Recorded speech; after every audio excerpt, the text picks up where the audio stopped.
I tell you what, we're going to talk about the Eastern Conference Finals first, but this play from last night in the Phoenix Suns and the LA Clippers game, dude, let's just watch it real quick. Not an easy inbound with that big body in front of you. Crowder looking, throws it alley. Oh!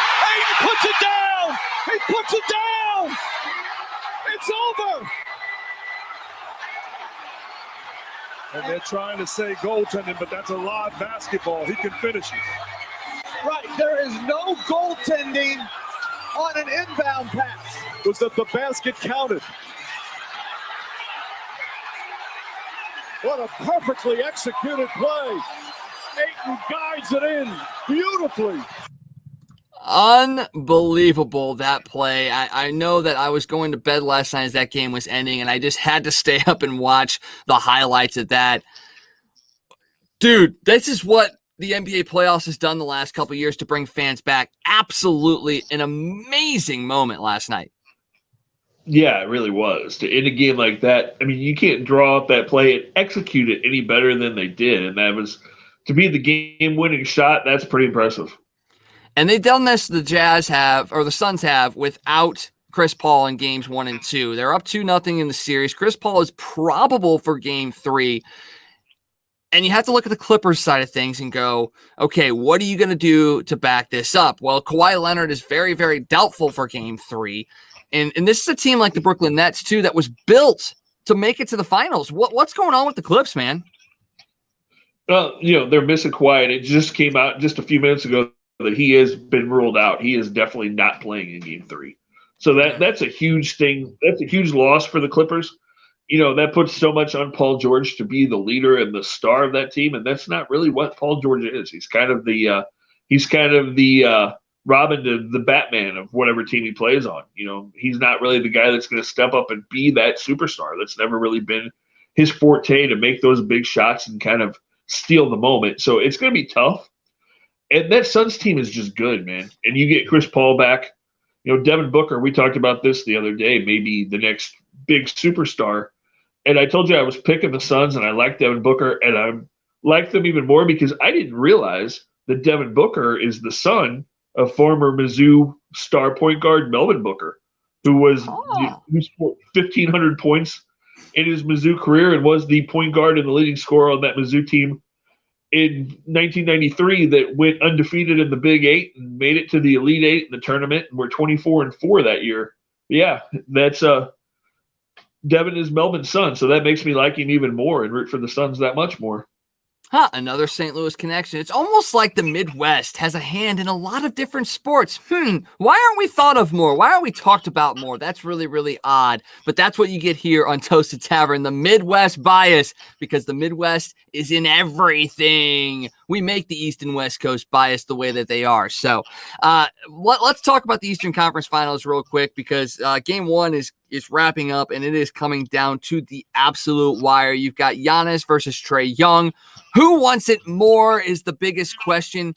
I don't know if you can really ask that and not get an answer on either side, because I think both these guys really do want this. Right now, you've got 5.3 seconds left in the fourth quarter. The Hawks hold a 114-113 lead over the Bucks. I got to ask you, man, who do you think actually wins this series? Because this is going to be a tightly contested one all the way. Yeah, I said the other day I thought Milwaukee, just because I thought they had a little bit more scoring besides just Giannis, whereas Atlanta kind of lives and dies by what Trae Young does for the most part. So I still think it's gonna be Milwaukee, but Atlanta has shocked everybody, man. Nobody thought Atlanta was gonna be at this point, and Trae Young and some of those other young stars on this Hawks team are definitely showing that they belong in the big spotlight. Yeah, Trae Young, 46 points tonight. Giannis, 34. Drew Holiday has 33. And that's the thing you talk about. Milwaukee has a couple of different guys that can score. Chris Middleton, 15 points as well. So you've got 3 starters that are putting up double figures. And then Giannis, 12 boards, 10 assists for Holiday as well. So Giannis is actually 1 assist away from a triple-double. We'll see if he can actually get that as time is winding down in this game. It is. It's important, and it's key for the Hawks, especially that they get scoring from other guys on this team. You know, you've got Collins with 23 tonight, John Collins. You've got Kevin Huerter with 13 as well. So if Trae Young can get that support, the support he didn't necessarily have at Oklahoma. He put up a bunch of points at Oklahoma, but that team lost a lot of games because they didn't have anything around him. Well, right now the Hawks have stuff around him, and they're, I think, succeeding a little bit faster than we expected them to. And if they're able to hold on to this game one win, I think that's a huge shock, because Milwaukee is a team that you look at and you go, yeah, they have the pedigree to get to the finals. Yeah, you know, like you said, Milwaukee now, Giannis has those other guys around him, which he hasn't had the last couple of years, which has led to them getting knocked out earlier than anybody expected. And if Trae Young, if some of those other guys can step up, you know, they could pull the upset here. And you realize that the last time that a Hawks team was in the NBA Finals, they were the St. Louis Hawks. Louis. Hey, look at that. Another St. Louis connection. It's really odd how that's starting to work out.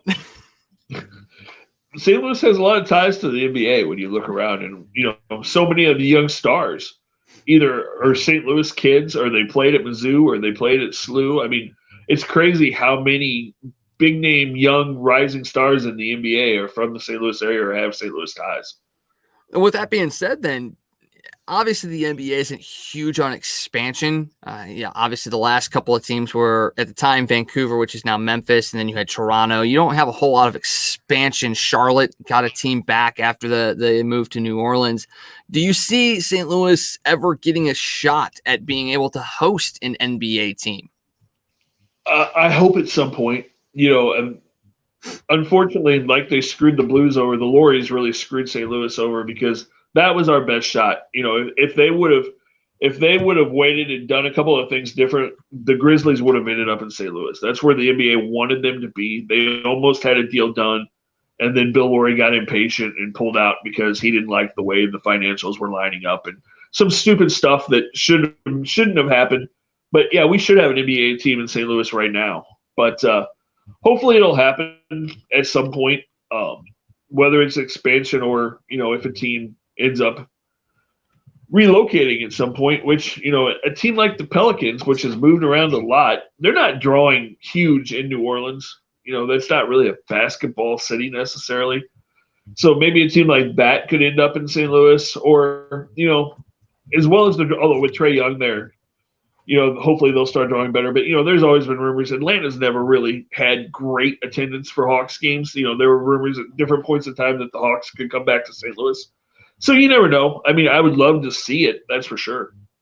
Yeah, I would like to see it as well. And the game has just gone final. Chris Middleton misses a 27-foot three-pointer for the tie as the Hawks take game one, 116-113. So they lead that series 1-0.